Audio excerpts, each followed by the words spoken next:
రేపు అసెంబ్లీలో బలపరీక్ష ఎదుర్కొనున్నారు సీఎం నితీష్ కుమార్. మహాకూటమితో తెగదెంపులు చేసుకున్నాక ఎన్డీఏతో కలిసి కొత్త ప్రభుత్వం ఏర్పాటు చేశారు. దీంతో క్యాంపుల నుంచి అన్ని పార్టీల ఎమ్మెల్యేలు పాట్నా చేరుకుంటున్నారు. సీఎం నితీష్ కుమార్ ఆధ్వర్యంలోని ఎన్డీఏ ప్రభుత్వం రేపు అసెంబ్లీలో బలపరీక్ష ఎదుర్కొనుంది. దీంతో అసెంబ్లీలో అనుసరించాల్సిన వ్యూహాలపై అధికార ప్రతిపక్షాలు ప్రణాళికలు సిద్ధం చేసుకున్నాయి. పాలక విపక్ష శిబిరాలు క్యాంపు రాజకీయాలను హోరెత్తిస్తున్నాయి. అన్ని పార్టీలు క్యాంపుల నుంచి తమ ఎమ్మెల్యేలను పాట్నాకు తరలిస్తున్నాయి. కాంగ్రెస్ పార్టీ కూడా తమ ఎమ్మెల్యేలను హైదరాబాద్ నుంచి ప్రత్యేక విమానంలో పాట్నాకు తరలించింది.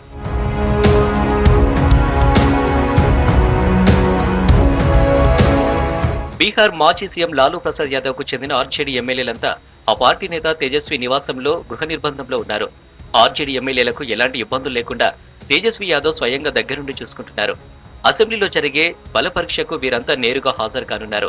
తేజస్వి నివాసంలో సుమారు 76 మంది ఎమ్మెల్యేలు ఉన్నట్లు తెలుస్తోంది. 3 ఎమ్మెల్యేలు తేజస్వి ఇంటికి రాలేదని సమాచారం. బీహార్లోని ఎన్డీఏ సర్కార్ కూడా తమ ఎమ్మెల్యేలను కొన్ని రోజులుగా గయాలోని మహాబోధి రిసార్ట్లో ఉంచింది.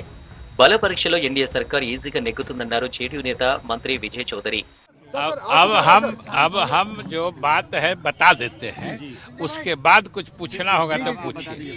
आज अभी आप ही लोग अभी माननीय मुख्यमंत्री जी की अध्यक्षता में हम लोगों के जनता दल यू विधानमंडल दल की बैठक हुई. आप सब सुन भी रहे होंगे, इसलिए कोई ऐसी बात नहीं है जो हम लोगों ने छिपाई है और न कोई ऐसी बात है जो हम लोग छिपाना चाहते हैं. माइक लगा के हम लोगों ने मीटिंग की है, अपनी आवाज को बढ़ा के हम लोगों ने मीटिंग की है और इसीलिए कि हम आश्वस्त हैं कि हमारा बहुमत है. మహాకూటమికి తెగదింపులు చెప్పి బీజేపీ ఆధ్వర్యంలోని ఎన్డీఏలో చేరారు సీఎం నితీష్. మొత్తం 243 స్థానాలున్న బీహార్ అసెంబ్లీలో ప్రస్తుతం ఆర్జేడీకి 75, కాంగ్రెస్ 19, సిపిఐ ఎంఎల్ 12తో కలిపి మహాకూటమికి 110 మంది ఎమ్మెల్యేల బలం ఉంది. ప్రభుత్వ ఏర్పాటుకు 122 మంది సభ్యులు అవసరం.